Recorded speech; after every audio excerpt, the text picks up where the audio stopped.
অনেকগুলো কাজের মাঝে একটুখানি সময় বের করে নিয়েছিলাম। তো চলো, এখন আমি আছি রাস্তাতে, আর এখন খাচ্ছিলাম ওটা রসমালাই। আর এই যে গতকালকে আমি 3 কিলোর একটা কাতলা নিয়ে এসেছি, সেটা দিয়ে বানিয়েছিলাম দই কাতলা। আর কিছুটা আছে, আরও অনেক অনেক রেসিপি বানাবো সেই জন্য। যাই হোক, আরও অনেকগুলো কাজ আছে, সেই কারণে আমি বাড়ি যাচ্ছি। এখন বাড়িতে কেন যাচ্ছি সেটা তো তোমরা দেখতেই পাবে। আর তার আগের দিন আমি আমার নিজের ঘরের কলকাতায় প্রচুর গ্রসারি ছিল না আমার রান্নাঘরে, তো সেই সবগুলো যেহেতু আমাকে রিস্টোর করতে হবে, তার জন্য আমি চলে গেছিলাম স্পেন্সারে। আর সেখান থেকে আমি নিয়ে এসে এত এত গ্রসারি যেগুলো আমার লাগবে। তো এইটা একটা বিশাল বড় কাজ, এটাকে আমাকে এখন সব রিস্টোর করতে হবে।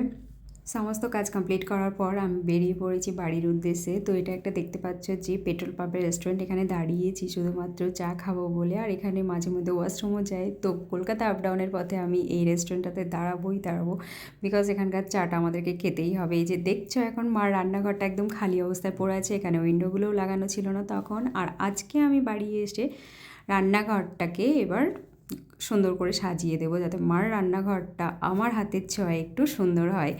যাই হোক, আর কি আমি ফাইনালি এই যে র্যাকটা দেখছো, এই র্যাকটা কিন্তু এরকম ছিল না আগে, একদম ওপেন ছিল, চারিদিকটাই খোলা ছিল। তো আমি এটাকে হচ্ছে যে তোমার অর্ডার দিয়ে আর কি প্লাইউড বসিয়ে এই যে কাচের স্লাইডগুলো বানিয়ে নিয়েছি। যাই হোক, খরচা হলেও আর কি ফাইনালি এটা খুব ভালো হয়েছে, অনেক কাজে দেবে। আর সমস্ত জিনিস এখানে খুব সুন্দরভাবে আমি স্টোর করতে পেরেছি, মানে এখানে ধুলো পড়বে না, এটাই হচ্ছে একটা শান্তি।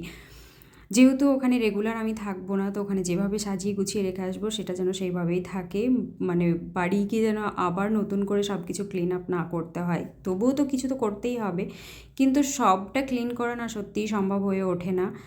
আর এই যে বেসিনের ওপরে এখানে একটা হচ্ছে তোমার জলের ফিল্টার বসবে, এখনও অনেকগুলো কাজ বাকি আছে। তো ফাইনালি এই যে আমি কিছুটা সাজিয়ে গুছিয়ে ফেলেছি অলরেডি, আরও অনেক কিছু কাজ বাকি আছে। এখানে গ্রিলটাও বসে গেছে, আর ওইখানে উইন্ডোটা লাস্টে আমি তোমাদেরকে দেখাচ্ছি। আর এই যে তোমার মিড কেসটা দেখছো, এটার কোনো কাজ নেই, এটা পরে বাইরে বের করে দেবো।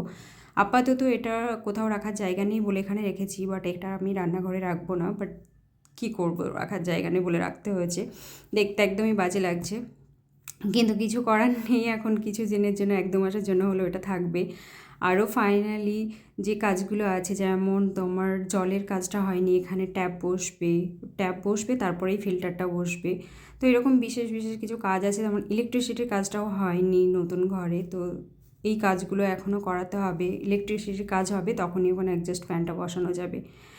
তো মোটামুটি ক্লিন করে দিয়েছি আমার পক্ষে যতটা সম্ভব। মাকে বলছি যে তোমার রান্নাঘর কেমন লাগছে, তো তোমরা লাস্টের হাসিটা দেখো মাকে জিজ্ঞেস করলাম যে রান্নাঘর পছন্দ হয়েছে, বলে খুব পছন্দ হয়েছে। আর এই যে বাড়িতে এই ফুল গাছটা দিয়া লাগিয়েছিল, খুব খুব সুন্দর ফুল ফুটেছে, কী বলবো, এত সুন্দর লাগছে দেখতে। মার রান্নাঘর কমপ্লিট করে দেওয়ার পরে আমি বাড়ির উদ্দেশ্যে রওনা হয়ে গেলাম। আমি কলকাতা আসছি এখন। কলকাতা আসার পরে আমি এখানে নিজের কিছু কাজ ছিল, সেগুলো সারার পথে আমি এখানে নেল এক্সটেনশান করছি। আমি যাব একটা ট্রিপে, সেটা তোমাদের সাথে পরে শেয়ার করব। তো আমি নেলটা কি করব, মানে কী রকমের করব, সেইটা নিয়ে দ্বন্দ্ব চলছিল আমাদের দুজনের মাঝে, হাজব্যান্ড আর ওয়াইফের মধ্যে লড়াই চলছিল রীতিমতো ওখানে দাঁড়িয়ে, যে আমি অন্য একটা কালার পছন্দ করছিলাম আর ও এইটা, যেহেতু ও মানে আমাকে টাকাটা দেবে, সুতরাং ওর কথাটাই আমি শুনলাম। ঠিক আছে, তো কেমন লাগছে জানিও নেল এক্সটেনশনটা আমার। মোটামুটি ভালোই লাগছে, খারাপ লাগছে না। আর মাকে দেখলে কেমন খুশি হয়েছে। ভালো থেকো সবাই।